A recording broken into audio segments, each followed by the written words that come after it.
Watson is here this morning. Good morning. Good morning. So, it's so interesting when Scott Pelley did that piece on 60 Minutes and he was on the boat with you. It was an undisclosed location. Why? Well, I was at sea for 15 months because Japan issued an arrest warrant for me for trespassing. I mean, nobody gets an extradition order for trespassing, but it's all very political. And why so? Well, Japan has taken $30 million from the tsunami relief fund to use just to try and shut down Sea Shepherd's activities.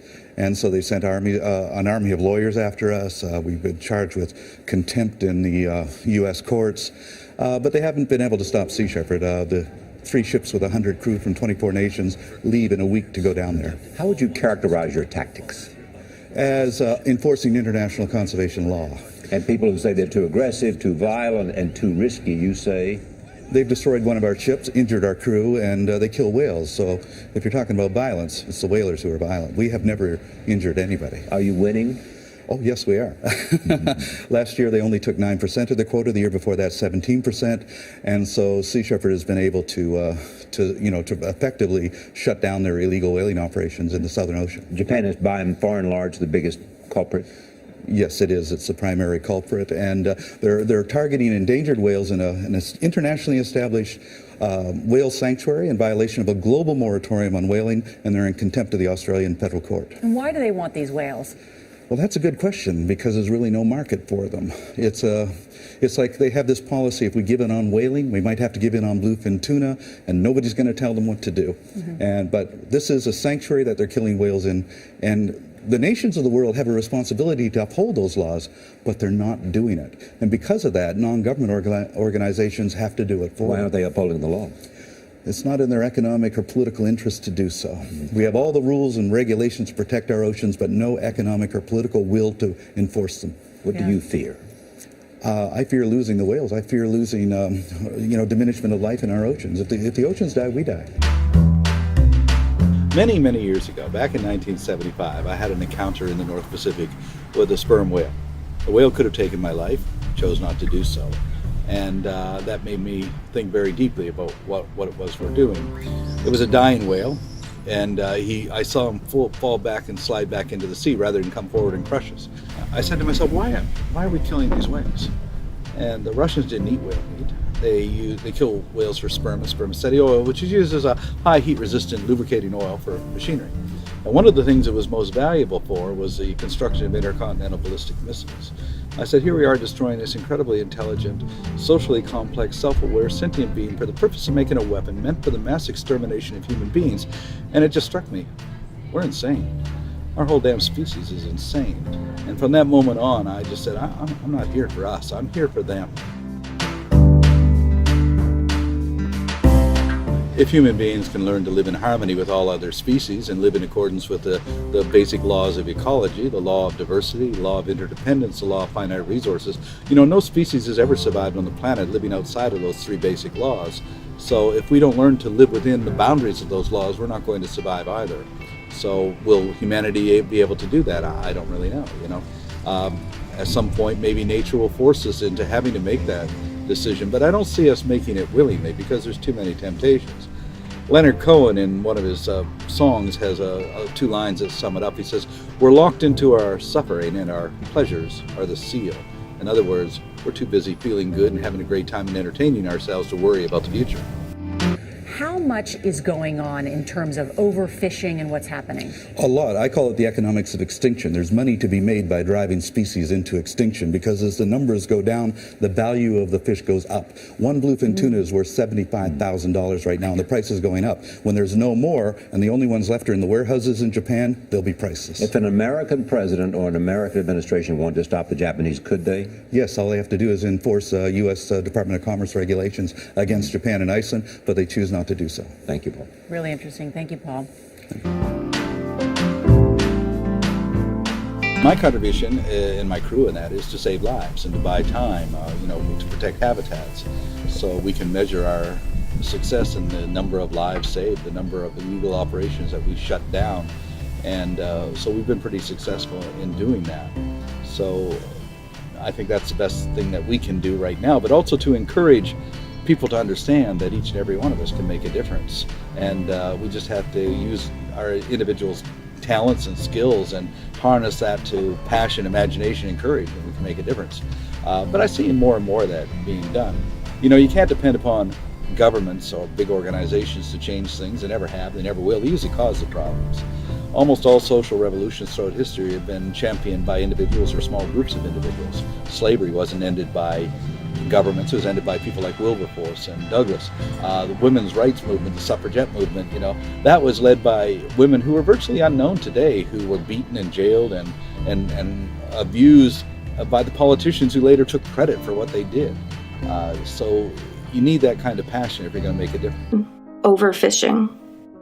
90 to 100 million tons of fish are pulled from our oceans each year, with some sources even estimating 150 million tons.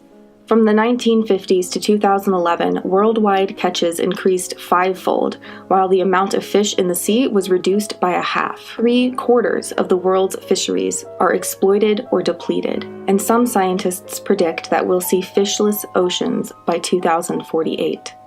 According to the most current report in 2014 from the Food and Agricultural Organization of the United Nations, the world's marine fisheries have expanded continuously to a production peak of 86.4 million tons in 1996, but have since exhibited a general declining trend. However, a more recent study published in 2016 challenges these statistics, finding gross underreporting of catches, as well as issues with the FAO's data entry methods, leading to underrepresentation. The study's creators, Daniel Pauly and Dirk Zeller, suggest that catch actually peaked at 130 million tons, rather than the FAO's 86.4 million, and has been declining much more strongly since. Their reconstruction of total catches showed a decline of over 3 times that of the reported data as presented by the FAO. With 60% of West Africa's and a staggering 92% of China's industrial fishing remaining unreported, even this corrected figure may not capture the full magnitude of commercial fishing. Statistics on ocean life in general remain cloudy, both due to the practical difficulties of tracking marine life and the terminology used by the tracking organizations. In their 2012 State of the World Fisheries and Aquaculture report, the FAO found that 87.3% of fish stocks were fully exploited or overexploited. However, comparing this figure to the reports before and after is no easy feat. Between their 2010 and 2012 reports, the FAO had reduced its level of exploitation terminology from 6 to 3 categories. Now, in the most recent report from 2014, they've further clouded the issue, replacing exploited with fished, and introducing 2 vague categories termed sustainable and unsustainable levels. This terminology has the dual effect of both making the situation sound less dire and making the comparison between reports unnecessarily difficult. But when you pick through the data and unravel the terminology, the upward trend of fish stock depletion becomes clear. The bottom line is that as of the most current report from 2014 using 2011 data, less than 10% of our world's fisheries remain unexploited. It's not just the amount of fish being taken from the ocean for food that is the issue. Far more devastating are those non-target species unintentionally captured, termed bycatch, or more accurately, bykill. According to the FAO, for every 1 pound of fish caught, up to 5 pounds of unintended marine species are caught and discarded as bykill, though figures can be as high as 20 pounds of untargeted species for every pound of targeted animals killed. A report that came out just a few weeks before this video found that in select U.S. fisheries alone, bycatch in 2013 totaled approximately 689.1 million pounds. All of the industrial fishing methods used around the world come with the high cost of bycatch. One study analyzed bycatch solely from pelagic longline fishing in the Pacific Ocean. Longlining is a method which uses a main fishing line up to 100 kilometers in length, with secondary lines branching off of it, each set with hundreds of thousands of barbed, baited hooks. The study found that 4.4 million non-targeted marine animals are killed as bycatch due to pelagic longline fishing in the Pacific Ocean every year, including on average 3.3 million sharks, 1 million marlins, 59,000 sea turtles, close to 77,000 albatrosses, and almost 20,000 dolphins and whales.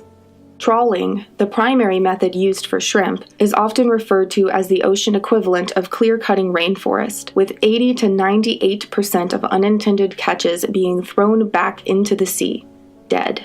It's estimated that 650,000 marine mammals, including whales, dolphins, and seals, are killed or seriously injured every year by commercial fisheries outside the United States. Because of this, almost every foreign fish product sold in the United States enters the U.S. market in violation of federal law, namely the Marine Mammal Protection Act, which has remained pitifully unenforced for over 40 years. With 90% of all seafood consumed in the United States coming from foreign sources, this means that the American seafood industry has a large hand in devastating marine mammal populations while grossly violating its own federal law. The mechanical method used for fishing isn't the only issue. There's also the method of species targeting.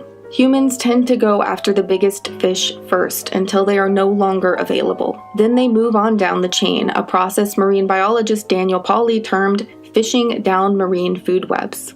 The removal of apex predators leads to what's called trophic downgrading, where the loss of predators allows other species to grow unimpeded, upsetting the entire ecosystem. Industrial fishing fleets have destroyed 90% of the fishes over the last 60 years. What comes to mind first is uncertainty, that we really don't know what the future is going to be. And the young generation today is probably the first generation in a long time that really has a very uncertain future, because the world's changing and changing very quickly, and especially in what's happening in our oceans. So there's a lot of challenges. Well, for millions of years, the ocean has been the life support system of the planet. If you look at the Earth as a spaceship, which is traveling through space, which is what it is, every spaceship has a life support system, and it provides the food we eat, it regulates the temperature, controls the climate, and it provides the air that we breathe.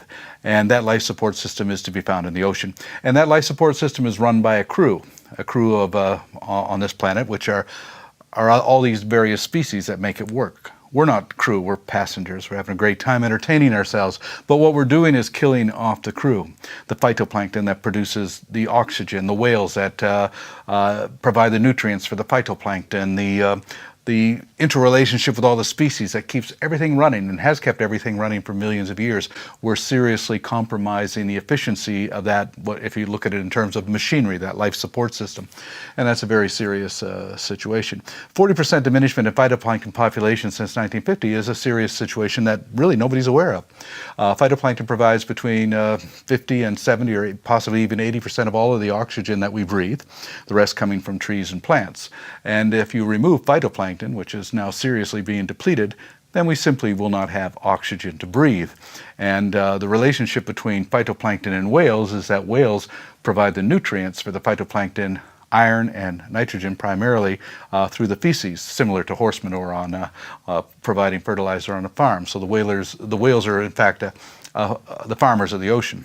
But we're not intelligent enough to really understand all of those interrelationships and the interdependence of all of those species.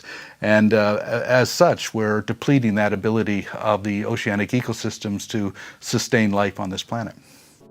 One study suggests that the removal of sharks may contribute to climate change by leaving the unchecked numbers of species to feast on the ocean's vegetation, releasing the ancient carbon found there in massive quantities. Dr. Peter McCready, one of the study's authors, cautioned that if we just lose 1% of the ocean's blue carbon ecosystems, it would be equivalent to releasing 460 million tons of carbon annually, which is about the equivalent of about 97 million cars. It's about equivalent to Australia's annual greenhouse gas emissions. With 73 million sharks killed every year for the shark fin industry, and 40 to 50 million sharks dying every year as bykill, not to mention the impact of shark culls, the ocean's most vital predators are under attack, and the repercussions of their decimation will affect us all. Not only do fishers move from species to species, but they will also move from area to area, decimating one before moving on to the next. For example, 33% of the European Union's seafood comes from developing nations. While overfishing is certainly the most obvious drain on the world's fish and the most talked about, it is by no means the only cause. Ocean dead zones are a huge threat to marine life. Dead zones, or hypoxic zones, are areas of the ocean where there has been such a reduction in oxygen that animal life suffocates and dies. While ocean protection organizations will mention dead zones, they by and large ignore their number one cause: animal agriculture. Animal agriculture is the leading cause of not only ocean dead zones, but also species extinction, water pollution, and habitat destruction, all of which severely impact our oceans. In the documentary Cowspiracy: The Sustainability Secret, Dr. Richard Openlander discusses the immense impact of land-based animal agriculture on our oceans. Livestock operations on land has caused or created more than 500 nitrogen-flooded dead zones around the world in our oceans, comprise more than 95,000 square miles of areas completely devoid of life. So any meaningful discussion about the state of our oceans has to always begin by frank discussions about land-based animal agriculture, which is not what our conservation groups, Oceana being the largest one in the world right now, the most influential, as well as others, that's not what is at the apex of their discussions. Governments have made it increasingly more difficult for people to change things because they are taking advantage of abstract threats which don't really exist to bring up laws which are suppressing everybody. You know, now all you have to do is hold up a protest sign to be called a terrorist. And that's, we're living in a much less free world than I lived in the 50s and 60s and 70s. You know, we had much more freedom back then. I mean, I think back to some of the things that we did in protests and campaigns. We would be killed if we did it today. The laws are there. So presently, right now, we're working in partnership with the Mexican government to protect the endangered vaquita. The vaquita is the smallest porpoise in the world. If we weren't there, it would now be extinct. We've confiscated 450 nets from poachers over the last 3 years, and we're going back again in 2 months. We're in partnership with the governments of Gabon and Tanzania and Liberia and São Tomé to stop the European and Asian fishing fleets which are pirating everything in their waters. And by the way, the pirates of Somalia are just impoverished fishermen who were put into that position because of the real pirates, the Asian and European fishing fleets, which stole everything from them, and nobody really seemed to think too much about that. We're in partnership with the government of Ecuador. We're in partnership with the police in Sicily to protect their marine reserves there. And we found that these are the really good partnerships because we can provide the ships, we can provide the volunteers, and they can provide the authority. And that helps tremendously. So we work in partnership with governments inside territorial limits. Outside of territorial limits, well, that's the Wild West. So we pretty much are on our own out there. But and it can get dangerous. We liberated 800 bluefin tuna off the coast of Libya in 2011, and of course we were shot at and everything else like that, but it was nothing more exhilarating than to dive into those nets, cut them open, and we'll see 800 bluefin tuna run out like racehorses into the Mediterranean, and also to expose what they're doing. Unfortunately, governments tend to support the criminals. 2010 study found that global fishery subsidies for 2003 are between $25 and $29 billion. These results imply that the global community is paying the fishing industry billions each year to continue fishing, even when it would not be profitable otherwise, effectively funding the overexploitation of marine resources. Now, all that we've 40% of all the fish that is sold anywhere in the world has been caught illegally. We got to get to the bottom of why that is happening. In addition to not acknowledging the main cause of water pollution, habitat destruction, species extinction, and ocean dead zones, Oceana and other major ocean defense organizations propose that the solution to the decimation of ocean life is to eat sustainable seafood. Unfortunately, there is no such thing as sustainable seafood. With whales dying from starvation and 90% of all large fish species gone, the ocean can't even sustain itself, let alone the up to 150 million tons of sea life we pull from it every year. Additionally, sustainable seafood labels do not account for the greenhouse gas emissions caused by fishing. The 2013 State of the Ocean report stated, "Not only are we already experiencing severe declines in many species to the point of commercial extinction in some cases, and an unparalleled rate of regional extinctions of habitat types, we now face losing marine species and entire marine ecosystems, such as coral reefs, within a single generation. Unless action is taken now, the consequences of our activities are at a high risk of causing, through the combined effects of climate change, overexploitation, pollution, and habitat loss, the next globally significant extinction event in the ocean." You know, right now we have one of our boats that's permanently, working all summer with us opposing the fish farms in British Columbia.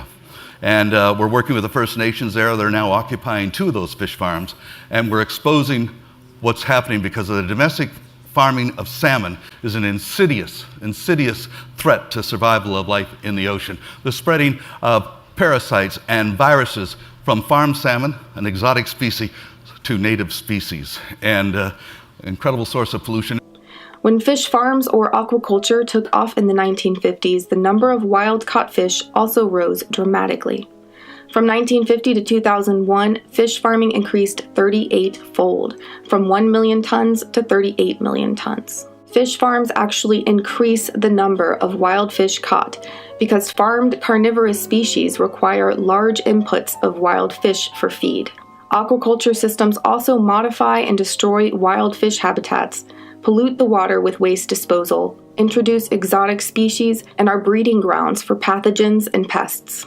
Today, the majority of wild-caught fish go to feed our farmed fish, as well as our pigs, cows, and chickens. In an extremely thorough and mathematically challenging article, Harish Sethu of CountingAnimals.com deduced that the United States alone uses more than 5.6 billion pounds of wild-caught fish to feed the animals we eat, with between 144 and 293 wild sea animals killed annually to feed the farmed fish and shrimp eaten by the average American consumer. By the best estimate allowed with the hindrance of the FAO's underreporting and impersonal quantifying of sea life by the ton and not the individual, every year we kill over 2.8 trillion fish. That's 2.7 trillion more every year than the number of humans to have ever existed in the history of our species. We go where people don't want us to go, and we say things that people don't want us to say, because that, in my opinion, is the business of a conservationist, to rock the boat, to say things that people don't like, and to do things that people don't want to be seen done. That is our business. We're not popular, but we don't really care. We're not into the popularity contest. Everything's going to be okay for the planet eventually. Will it be okay for humanity? Well, that's up to us, whether collectively we're going to make those significant changes. But before we can do that, we have to cure ourselves of this collective insanity that is infecting us. And that's, you can see that insanity in many ways. What we're doing to the planet, the wars that we have amongst ourselves, the abuses of animals, the abuses of other people. This to me is psychopathic. It's something that affects us all. We're all involved in it. So can we cure ourselves of that? I don't know. I can only hope that we can. Basic laws of ecology. The first is the law of diversity. The strength of an ecosystem is with diversity within it. The second is the law of interdependence, that the species within that ecosystem are dependent upon each other. And the third is the law of finite resources. There's a limit to growth, a limit to carrying capacity. What we humans are doing right now is stealing the carrying capacity of other species. They have to disappear to make room for more and more of us. But what that does is diminish interdependence and diversity, which can lead to a collapse of the entire system. 300 years ago, there was no shortage of fish in the oceans. When Jacques Cartier set out from France to Canada in 1534, there were some 45 million seals in the North Atlantic, including species that are now extinct. There were animals like the sea mink, the Atlantic gray whale, and the giant auk, and once there were even walrus in the North Atlantic, all gone. Used to have beluga whales in Long Island Sound off of New York, all gone. The tragedy is that not only have we destroyed them, we've actually forgotten that they've ever existed, and that diminishment has been ongoing. I was raised in a fishing village in eastern Canada. I've seen that diminishment in the seas. If we can replenish our ocean, and that means a total ban on industrialized fishing operations, long lines, trawlers, seiners, we have to get rid of them. We have to stop fishing. And we have to call for the organizations charged with the duty of protecting our oceans to actually protect them, not have an active hand in their destruction by peddling a myth of sustainability. So what can you do to help? Stop eating seafood and educate others. Send them this video and/or the blog post with all of the scientific backing via careful citations. Dig into those resources if you doubt these claims. But make a change. If the oceans die, we all die.